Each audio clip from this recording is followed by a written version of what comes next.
नमस्कार, आप देख रहे हैं ग्रीन लाइन न्यूज और मैं हूं आपके साथ ज्योति कनौजिया। आइए नजर डालते हैं खबर की ओर। पाकिस्तान के वो दो खूंखार आदमखोर भाई जो कब्र से 150 से अधिक मुर्दे निकाल कर खाते हैं। शेर और बाघ जैसे जानवरों को तो इंसानों को मारकर उनके मांस खाने की बातें शायद आपने सुनी होगी, लेकिन कोई इंसान ही दूसरे इंसान का मांस खा जाए, ये सुनने में बेहद ही अजीब और डरावना लगता है। लेकिन पाकिस्तान में कुछ साल पहले ऐसा ही कुछ देखने और सुनने को मिला था। यहाँ दो ऐसे आदमखोर भाई हैं जो कब्र से निकालकर 150 से ज्यादा मुर्दे खा गए थे। इन दोनों भाइयों का नाम मोहम्मद फरमान अली और मोहम्मद आरिफ अली है। पाकिस्तान के पंजाब प्रांत में स्थित भक्कर जिले के दरिया खान इलाके में मौजूद खबावार कलन गांव के रहने वाले ये दोनों भाई शादीशुदा हैं, लेकिन उनकी बीवियां उन्हें छोड़कर जा चुकी हैं। उनका आरोप था कि ये दोनों उन्हें मारते पीटते थे और गाली गलौज करते थे। दोनों नरभक्षी भाइयों को साल 2011 में पहली बार तब गिरफ्तार किया गया था जब वही पास के ही एक कब्रिस्तान से एक महिला का शव अचानक गायब हो गया।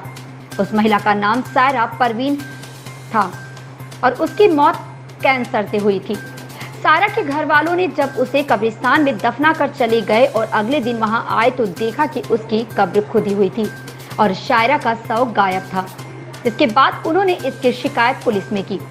छानबीन के दौरान पुलिस को कहीं से पता चला कि शायरा के शव के गायब होने में फरमान अली और आरिफ अली का हाथ है।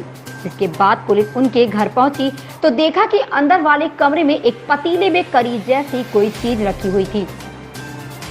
जब पुलिस ने और भी जगहों पर जांच की तो उन्हें घर के बाहर एक बोरी में सायरा की लाश मिली, जिसे देखकर वो चौंक गईं, क्योंकि उस लाश के अंग कटे हुए थे।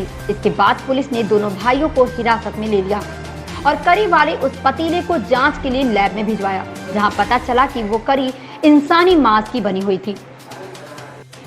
बाद में दोनों आदमखोर भाइयों को अदालत में पेश किया गया, लेकिन यहाँ एक परेशानी खड़ी हो गई, क्योंकि पाकिस्तान में इस तरह की हरकत के लिए आरोपी को क्या सजा दी जाए, इसका कोई प्रावधान ही नहीं था।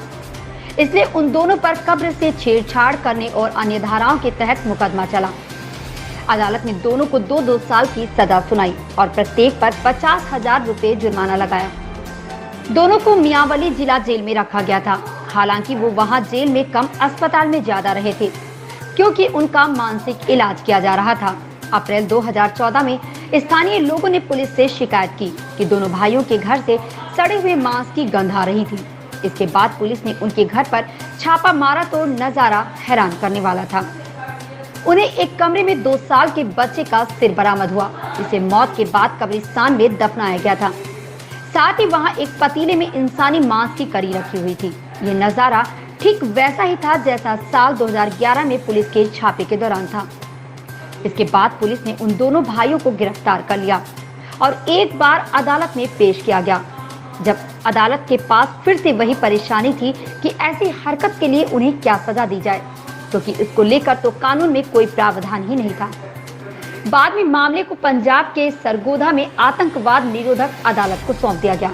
इस अदालत ने फरमान अली और आरिफ अली को बच्चे की कब्र को छेड़ने के साथ साथ आतंक फैलाने और संपत्ति को नुकसान पहुंचाने का दोषी पाया और 12-12 साल की सजा सुनाई। फिलहाल दोनों नरभक्षी भाई जेल में ही हैं।